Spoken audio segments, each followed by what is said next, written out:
Assalamu alaikum everyone, welcome back to the channel. So I've got to be fairly quick with this one, just because I've only got about 15 minutes before I need to go off to work. But today's a very special day for me, as you can probably tell by the title. Today marks 6 years to the day that I became a Muslim. Please hold your applause, we're on a bit of a time crunch here. So yeah, and I want to talk about the type of person I was when I became Muslim, the things that I've gone through, the things that I've learned, and kind of a who I was to where I am now. I will not be showing any before and after pictures, but if you do want to see me without the beard, if you scroll down to the bottom of my videos list, you will see the video of me taking my shahada, in which in that video I am cleanly shaven. I look about 12, just so you know. So yeah, so like I said, 6 years to the day. So I've said this in my revert story a couple of times, but when I first started looking into Islam, at the time, I was in a very, very bad place in life. I had just moved back to the UK. I'd lived in America for 12 years. So I just moved back to a country that I didn't really know. I was 22 at the time, and obviously I'd left when I was 10. So I didn't know anyone. I didn't know the country. I didn't know the geography or anything like that. I was living with a cousin of mine until I could get a job in a shared house. Managed to do that. And yeah, it really just wasn't a good time for me, only because the job that I was in was not a good job. It was a very dead-end job, and for a person who really didn't know much about this country, despite being born here, it was not a good job for me to be in. It was in insurance, basically, motor insurance to be precise. So yeah, I was dealing with things where I didn't even, like I said, I didn't know the geography. I didn't know what the basic road rules were in this country. So, because in America, or at least where I lived in Florida, we didn't have roundabouts, for example. So you can imagine that this was a train wreck from beginning to end. I don't know how I even passed my probation, let alone lasted 18 months. But alas, I did. So, yeah. Now, during this time again, because like I said, I was in a dark place, the shared house that I was living in, no one else was staying in. So I basically had a house to myself where I couldn't access any other rooms. And that was kind of, like I say, it was a very bad time in life for me because, like I said, I was waking up, there was no one there. I was getting home, there was no one there. And so, yeah, the house was almost like a tomb, especially in the winter when you imagine it doesn't get it doesn't get light until, what, 6:30, 7 in the morning, and it gets dark by like 3, 4 o'clock in the evening. So yeah, you wake up in darkness, you get home in darkness, and yeah, that's just kind of a reflection of the overall mood as well, ironically enough. And so at this time, I was living a very haram lifestyle to try and get through the depression. I was drinking and doing other things. I won't say which, just in case children are watching, but I'll let you use your imagination for that one. But yeah, so, and while I was going through this, all these things, I realised that there's got to be more to life than this. Why are we here, basically? There's got to be more to life than just working a 9 to 5, partying up on the weekends. Then you get married, you find someone you love, you get married, you get a house, or in somewhat of that order. You're together for, what, 40, 50 more years, and then you die. So, well, there's got to be more to life than that, which caused me to look into different religions. I was baptized Church of England, which is Anglican Protestantism, for anyone who doesn't know. So I looked into that first.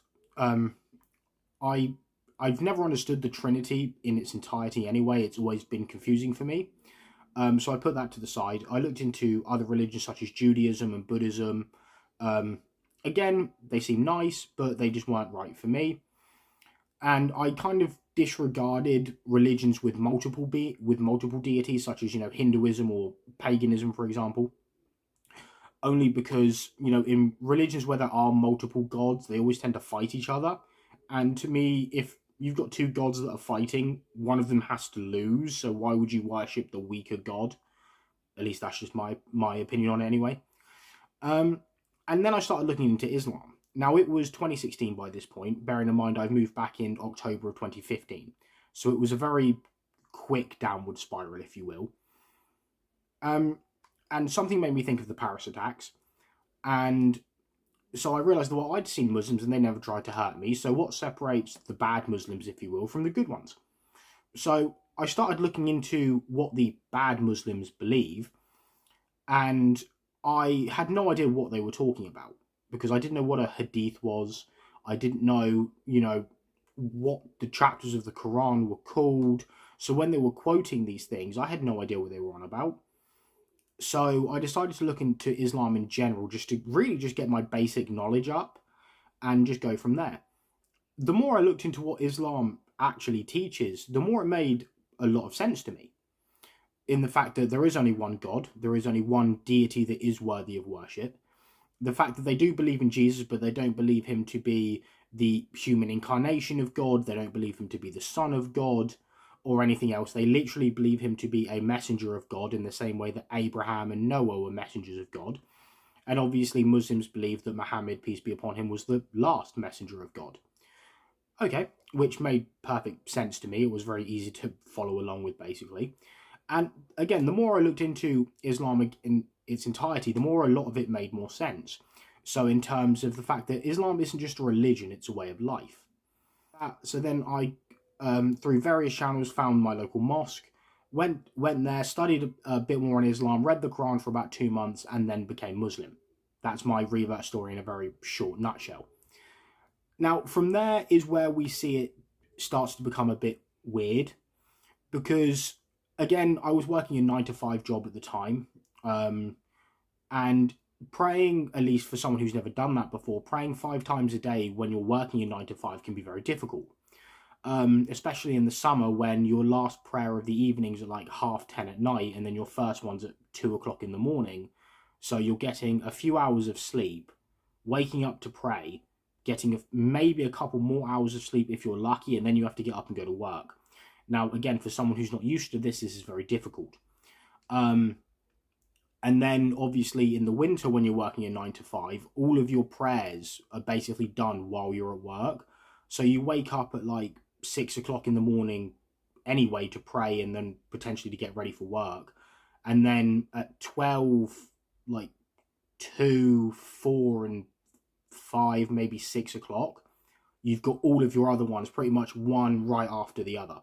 So again, my boss at the time, he wasn't massively happy about that because I have to keep taking breaks, obviously. So yeah, that was quite difficult. Went to another job which was slightly better. Again, this was during kind of the summertime, so the schedule was a bit different because some days you were doing like an 8 till 5, other days you were doing like, I think it was like an 11 till 4 or something like that. I can't really remember what the times were, but yeah, so that made it potentially easier. Obviously with Ramadan as well, it was quite difficult for me, again, someone who'd never fasted before. So I managed to struggle through it, became jobless at one point. From there, I ended up getting a job at McDonald's because that was the only place that would hire me full time. And then after that is when I got into security work. Now, this is where I actually started to practice Islam properly because I wasn't really praying 5 times a day up until that point. Mainly because, like I say, it was hard for me. I wasn't able to fast because my body wasn't used to it yet. So this is about 2020 when I got into security work. So I got into that, and obviously it was 12-hour night shifts, which made it a lot easier to pray because I was, even if it was in the winter, I was waking up maybe just before Asr prayer, which is the third prayer of the day. So I was praying that and then just going to work, and then obviously I was awake for the rest of them anyway. Obviously I would make up my Zuhr prayer before I went to work as well.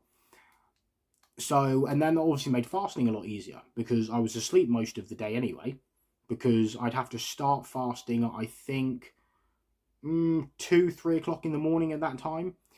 And then I would obviously fast up until, I think, 6 o'clock in the morning, go home, go to bed, wake up, fast for a few more hours until Maghrib, and then obviously I could eat and drink most of the time I was at work anyway.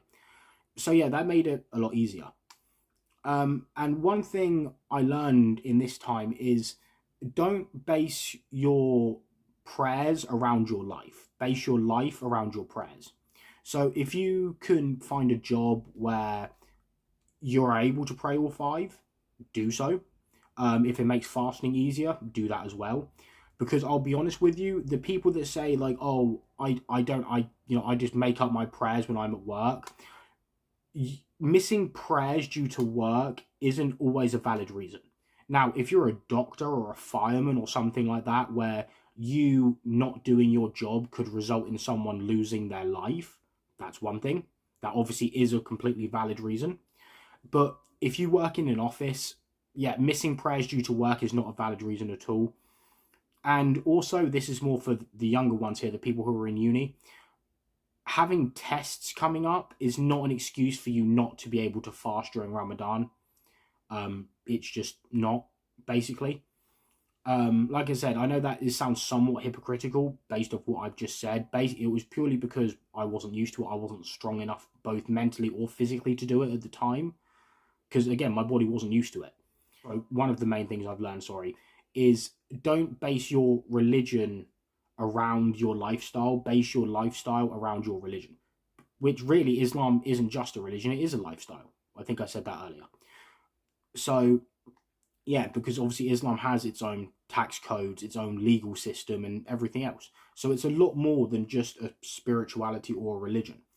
And I think Muslims do need to remember that, because that makes it a lot easier, to be honest with you. The other thing I learned as well is to not take Islam for granted. So don't compromise again on your religious beliefs. So, purely because you're afraid to be getting made fun of, for example. I've actually found out now, more so as I've gotten older, really, is that I tend to get more respect from people when they find out that I don't drink than I would if people found out I was Muslim but I still drank. Because people can respect the discipline that it takes to be in a society that we're in that has alcohol throughout, and be able to just say, no, I don't want to drink. I don't need to drink in order to have a good time. And I found a lot of people have respected that. I've never really experienced Islamophobia to my face. I've experienced it online, but keyboard warrior, so I don't really care. There's times where I've made huge mistakes where I thought something was permissible. It turns out it wasn't. Case in point, I thought vaping was permissible during Ramadan for some weird reason. I don't know where I heard that from. I also thought we weren't allowed to swallow at all. So anytime that I had any saliva in my mouth, I would get a cup and put it in the cup. Sorry if that sounds disgusting. So between doing that and vaping, you can imagine how dry my mouth was throughout the day when obviously you can't drink anything. So yeah, as you can say, it's definitely been a journey and a process. Also, there were some embarrassing things as well. There was a time where I thought the term Jazakallah khair was literally the Arabic word for thank you, because someone basically said, oh, that's basically what it is. So whenever I wanted to thank God for something, I'm sure you can see where I'm going with this. Yeah, it wasn't until much later that I realised what it was that I was actually saying, and yeah, I just sincerely hope that Allah subhanahu wa ta'ala does have a sense of humour and was at least able to kind of laugh that one off and accept my intentions for what they were, as opposed to what actually happened. For anyone who's wondering what Jazakallah khair actually means, it means may Allah reward you with goodness. So me thinking I'm just saying thank God, I'm actually telling God, may God reward you with goodness. So, yeah. My family, they were not okay with me being Muslim at first. Now they're fine, they've accepted it. I mean, I live with them now.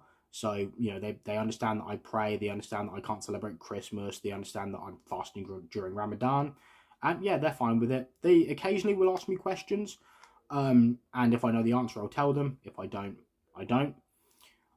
They're not interested in religion. My parents are actually atheists. So I don't really try to convert them, as it were, because I don't want the problems that would cause. If they want to become Muslim, wonderful. If they don't, well, it is what it is. They're still my parents. I will always love and respect them. So, yeah, and that's it. Lost a couple of friends on the way, but now that when I actually look at it, they weren't great friends to have anyway. They're not exactly what you would call winners in life. And the friends that I have kept are doing absolutely wonderful. Shannon, who you've seen on this channel before with me before, he's been engaged. The place where me and him are usually doing the videos in is his own house, where him and his partner have just got their mortgage on. So congratulations obviously to them, and may Allah guide both him and his fiancée Sammy. So yeah, really that's just kind of where I was and how I am now. So I am, you know, kind of 6 years clean and sober. I'm a better man because of Islam. I'm a healthier man because of Islam. I have a better relationship with society around me. I'm a more contributing member of society around me. So yeah, that's kind of where I come from and where I've been. Sorry it was a bit rushed. Again, I was on a bit of a time crunch here. So if you have any questions or comments or anything at all, please leave them in the comment section below. I'll do my best to get back to them. So yeah, thank you for tuning in, guys. And until next time, peace.